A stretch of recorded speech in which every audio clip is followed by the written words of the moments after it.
welcome back to my channel. Thank you for clicking on my video today. If you're here, I understand your desperation and I know why you clicked on this video so fast when you see my thumbnail. I was there too, okay? I wish I would have filmed this video actually probably a few days ago, but I just had to make this video because I was that person that did a whole bunch of Google search, looked on all these different YouTube videos trying to find tips and tricks on how to get rid of that damn nose ring bump fast.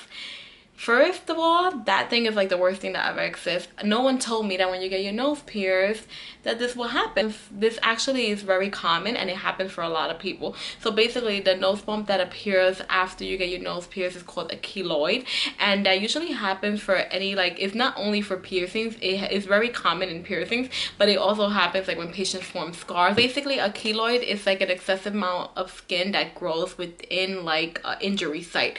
So being that piercings are not really typical for your body, and your body basically reacts as if it's an injury, and that's why sometimes your piercing will automatically form a scar. Unfortunately, I know. So I just wanted to tell you guys what I did to get rid of it, because that thing is so annoying. I actually got to the point where I was just like, okay, I'm gonna get rid of this piercing because I cannot take it. I cannot deal with it. Everyone, everywhere I was out, they would just stare at my nose, and I'm like, okay, I get it. And then the reason why I say that is very common is because I actually got my nose pierced along with my older sister and my niece, and we all got it the same day, and me and my sister both have keloids on our nose.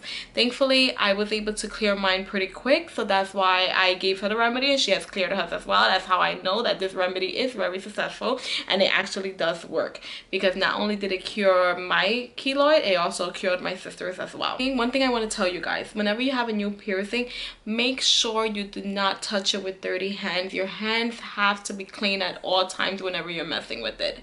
So one thing that I did, which I think that this was the cause, and this is why I actually ended up with a keloid, is because I had a tendency of like just turning my ring over and over and over again. I don't know why. I probably thought like, oh, this is gonna make it heal a little quicker. That's not gonna make it heal any quicker. And I think that's what caused me to have the keloid, because I kept on playing with it a lot. I kept on turning it. Then little by little, I seen like a small bump appear, and then it just kept on getting bigger from there. And mind you, once the bump did appear, I didn't mess with it no more, but it was just really big. It kept on crusting every morning. I would wake up with like crust all around my nose ring. Now I've switched this nose ring, and I actually have this is 14 karat nose ring. But what they do recommend, according to the piercer that I went to, they recommend that you use titanium, stainless steel, or 14 or 18 karat gold. Those would not cause you any allergic reactions, and you have a lower possibility of a keloid forming if you're using those kind of metals. I just want to give you guys a close-up of my nose ring now. As you can see, it's completely healed, but it was not like this before. I'm actually going to insert pictures. I'll insert a picture now. This is our two pictures of how it looked before, and I'm gonna see if I can actually pull up a picture of the actual keloid itself, but I don't know if I'm going to be able to pull up a picture of the actual keloid, because when I'm telling you, I felt so insecure about it. I wasn't taking any pictures. I wasn't doing anything. I just wanted that damn thing off my nose.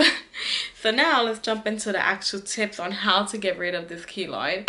So one thing that I did use every single day, morning and at nighttime, I will spray my nose with this. This was recommended by the actual person that pierced my nose. This is the purified ocean salt water.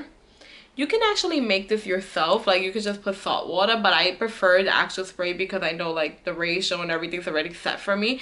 So what I used to do was that I would get like either a Q-tip or something and spray it on it, and then every morning when I would wake up with the crust around my nose, I would actually take off the crust using this. So I would just clean up the whole keloid, everything around it, the inside and the outside, and I do this about 2 times per day, usually in the morning and then before going to bed also. So this was one of the top things that helped me.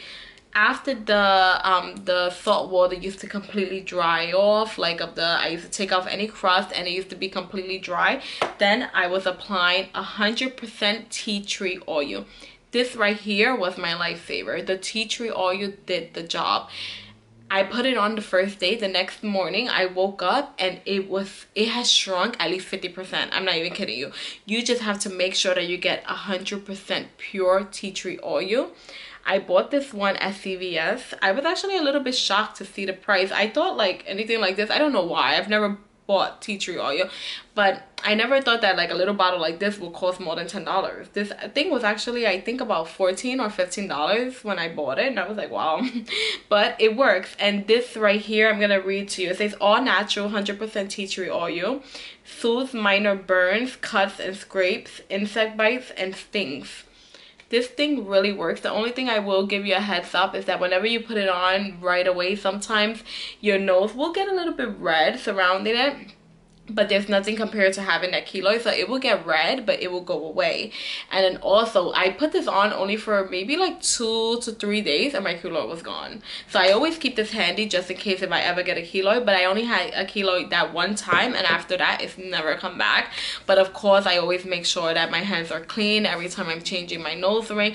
I have this one, and I also have another 14 karat like gold hoop that I use, and anytime I'm changing between those two nose rings, I always make sure that my hands are clean.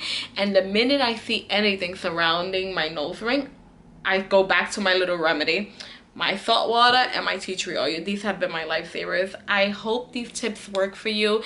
And if you have a keloid, I know how frustrating it can be, but definitely try the tea tree oil.